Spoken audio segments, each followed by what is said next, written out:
بسم الله الرحمن الرحيم الحمد لله رب العالمين والعاقبة للمتقين والصلاة والسلام على سيد الأنبياء والمرسلين سيدنا وحبيبنا وحبيب رب العالمين محمد وعلى آله وأصحابه ومن هدى بهديه إلى يوم الدين.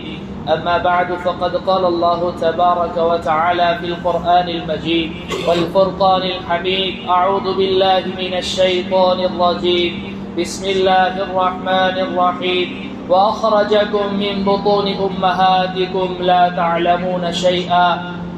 وقال النبي صلى الله عليه وسلم: أكثر ما يدخل الناس الجنة هو حسن الخلق، أو كما قال عليه الصلاة والسلام.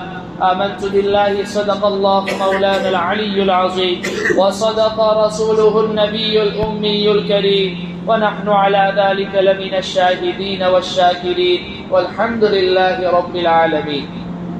درود شریف پڑھ لیں.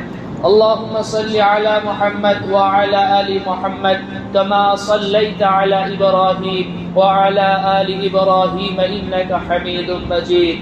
اللهم بارك على محمد وعلى آل محمد كما باركت على إبراهيم وعلى آل إبراهيم إنك حميد مجيد.